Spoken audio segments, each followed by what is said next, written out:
Hey friend, welcome back to the Created Worthy podcast. I am your host and fellow worthy warrior, Danielle Damrell.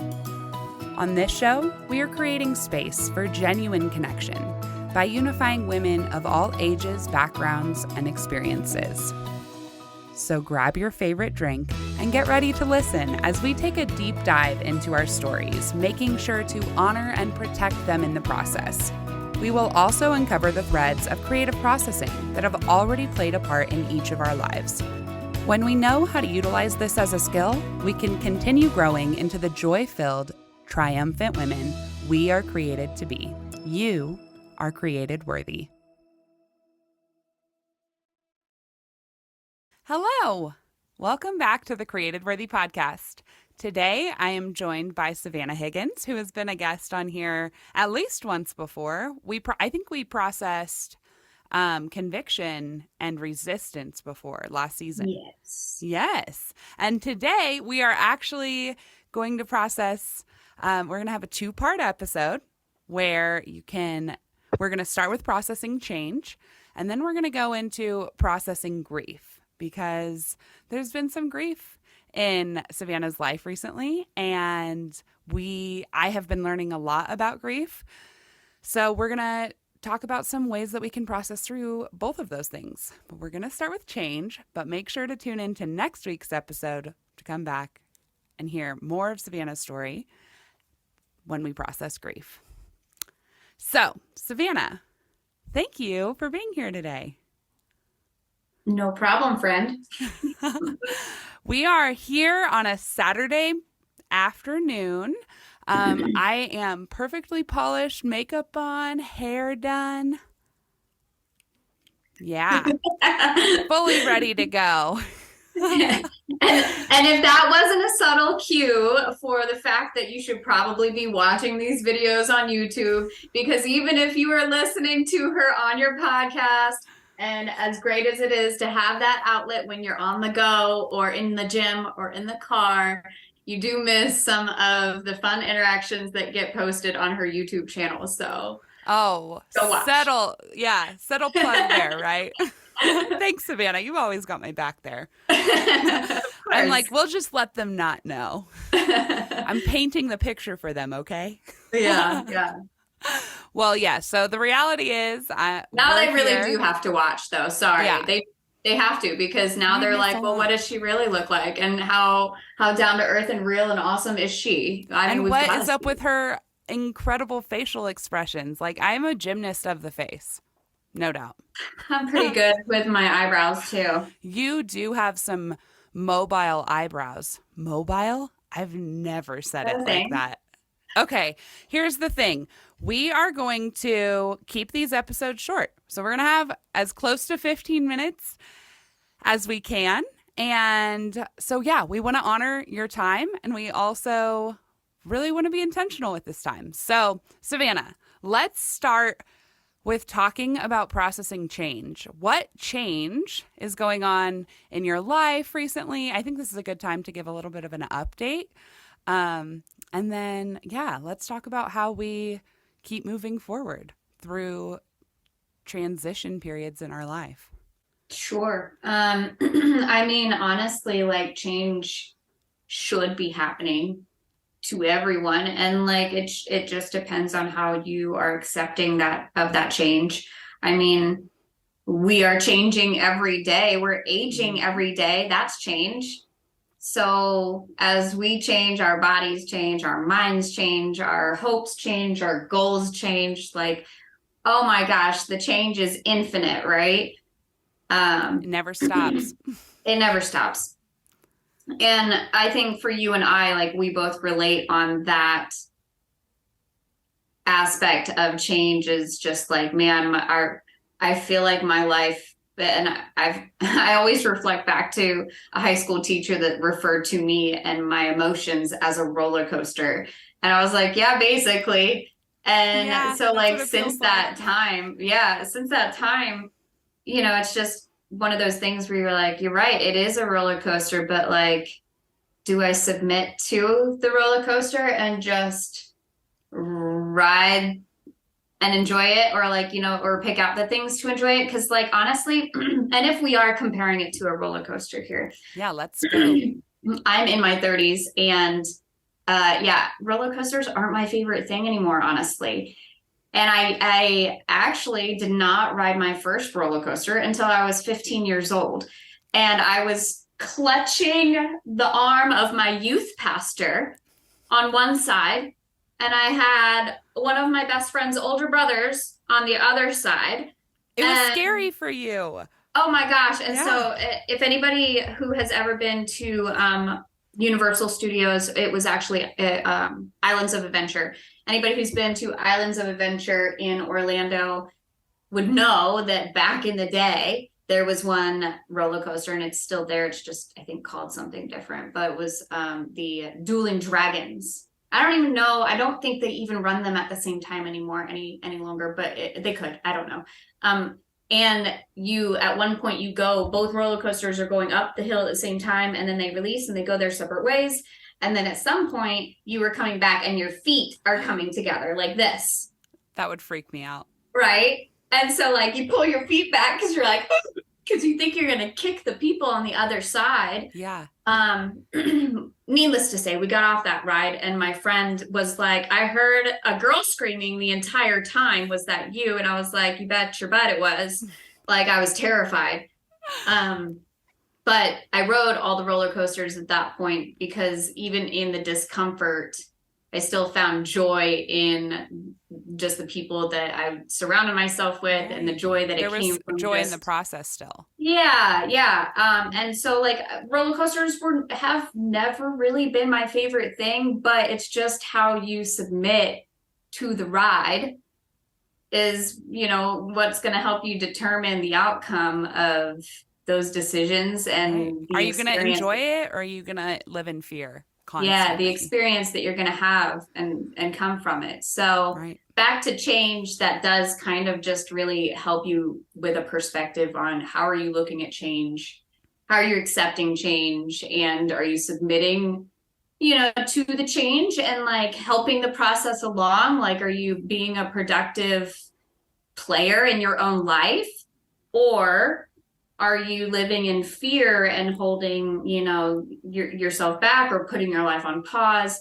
And, everybody has a different season. So I don't want, to discredit that, like, when you have to put your life on pause, those times do happen. I feel like I put my life on pause Sometimes for, you have to reset.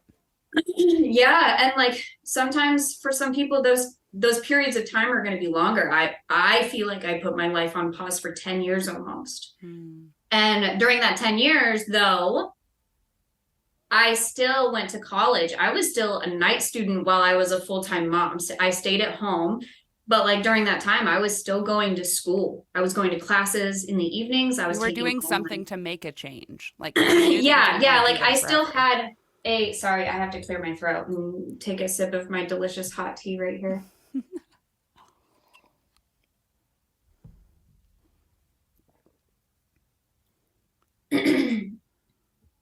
Yeah, like I knew that that period of time I was called to be the mother that I was and just called to stay home, and I wasn't actually just staying home. I not only took online classes and took evening classes, but I was also working nights and weekends as a waitress. So like as long as my schedule worked around everyone else's, like I was doing everything I could to make ends meet and figure things out and know that it was just a season of time and that I was continuing to support the change by getting an education and Right. um, just parenting the way that I had hoped I could in the best ways that I knew how. Right. Yes. No, for sure. And that's a really good point, I think, to bring it back to change in that sometimes change, like real transformational change, not even sometimes, all the time, takes time. It takes like intentional small decisions, one step at a time. And so in that season for you, you were still going to school. There were other personal development things that I know that you just do in your own spare time. You're reading books, like just even those small steps that at the time sometimes feel insignificant, but really in the long run, they're what carry you forward into getting that one big step forward closer to what you feel called into, or, the life that you feel called to live. Like it's not always about processing like these huge changes that just happen overnight. And sometimes we have to, right? Like there are seasons in our lives where unexpected things come and our entire life has to pivot. Like our entire life changes.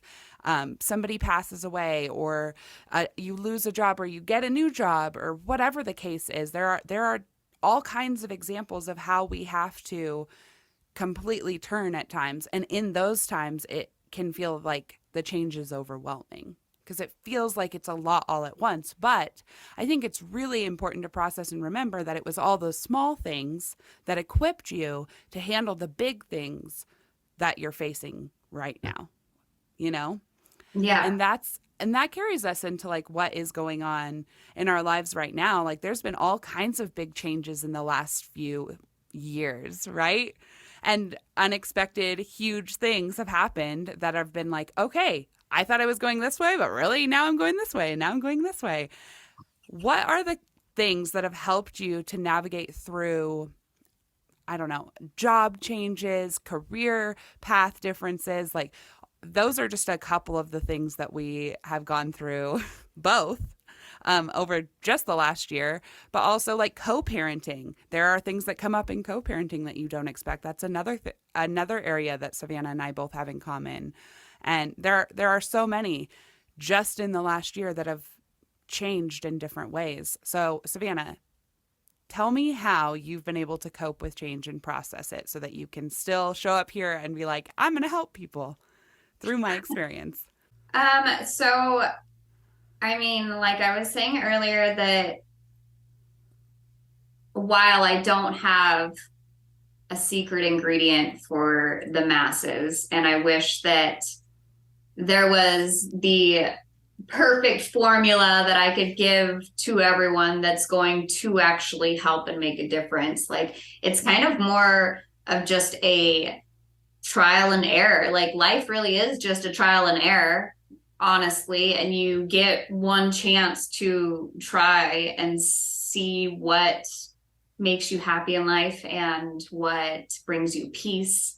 And that understanding and accepting that you can't change the things that have happened to you in your past, but that, and while they may have shaped and formed habits or things like that that affect you still to this day, it doesn't make you who you are. Like you still get the choice of, okay, how am I going to look for more? Right. And sometimes more could be journaling. Like I like to journal. I'm not really consistent in it, but when I do, it's something that's like easy and like manageable, especially in those times of your life that nothing else feels like really manageable because it's so chaotic. Mm-hmm. So even just writing down what you identify the things that you can control. Yeah. And so for me, sometimes I'll do it in the morning, like if I have things that I need to process. And like recently, obviously, I sent you a very long form of creative processing. And that was a morning that I sent you that big long thing. And I wrote it right before I went to work that day. So like sometimes I do need space and time to process something or a thought or like a story that I'm like, that story needs to get on paper kind of thing. I will process something in the morning like that. But when I'm writing and I'm purposely saying, I need to write in my journal, and like, I'm like, I gotta find something to write about. I will at least every night try to write down 5 things that I'm grateful for that happened that day. And so it forces me to like rewire my brain into thinking positive thoughts. On that thought, I also use like positive affirmations on my mirror. I write those down.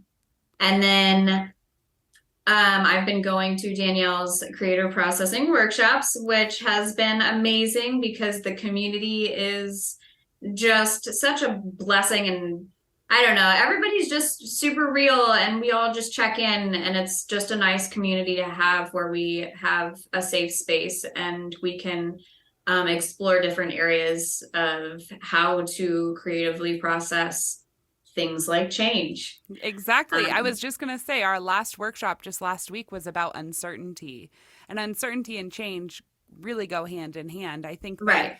the steps I use for processing uncertainty would probably be the exact same steps I would recommend for somebody to start processing change, which is the first step is identifying what you can control versus what you can't control, and being able to say, like, okay, some of this change I can't control, but some of this change I can. And then with the things that you can, what habits or things are you doing already that are supporting you? Like Savannah was saying, journaling, going to the creative processing workshops, just taking time to process, listening to her body, she also goes to the gym. She has all of these different ways that she supports herself so that she can continue to grow and develop new neural pathways to do things differently and to overcome the fear of uncertainty or the discomfort as you're going through change, right? So Mhm. that's really what I would recommend. Identify the things that you can and you can't change. Celebrate the things that you are doing to support yourself through the change, and then figure out how you can optimize that. How, if you are already have a morning routine, but you're still really struggling with anxiety, what things do you think you can maybe change in your morning routine to help support you in this new way as you're walking through this change? And Uh, go ahead. what you have to have a really clear idea of what you want on the other side of that, though. Like that, there's only so much preparing yourself for the change and so much that you can do to get yourself through the change. But like, you have to have a clear understanding of what you want to have on the outcome of that What's the change. Like, outcome? Right. yeah, and if that change is inevitable, which it is, then just being prepared and understanding that like you might not know the path that you're going to get there, take to get there, but you do have to understand what you truly want in your heart. Right. Exactly. Which I think goes back to the third thing that we talked about with uncertainty, which was like we engaged our imaginations. But another way of doing that is just creating a vision.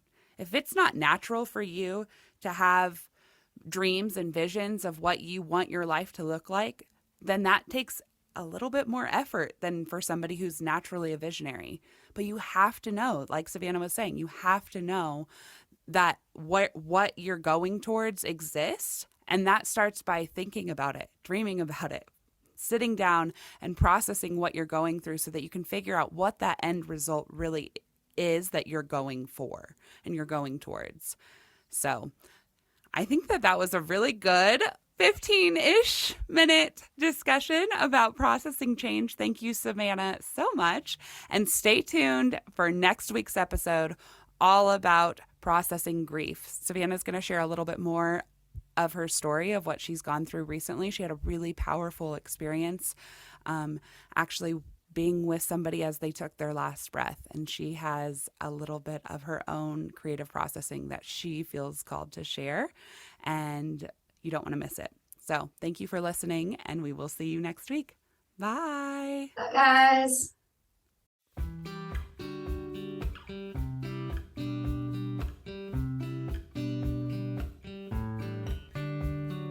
Thanks for tuning in to the Created Worthy podcast. If anything in today's show resonated with you, can you do me a huge favor and go leave a 5-star review? This helps more listeners find the show, and it also expands the impact, messages, and stories that are shared here. All the links and guest information are in the show notes. If you're on social media, I want to personally invite you to continue the conversations about these important topics that we're talking about. You can find Created Worthy on both Instagram and Facebook by just typing in Created Worthy Podcast. Can't wait to talk to you soon, friend. And don't forget, you are created worthy.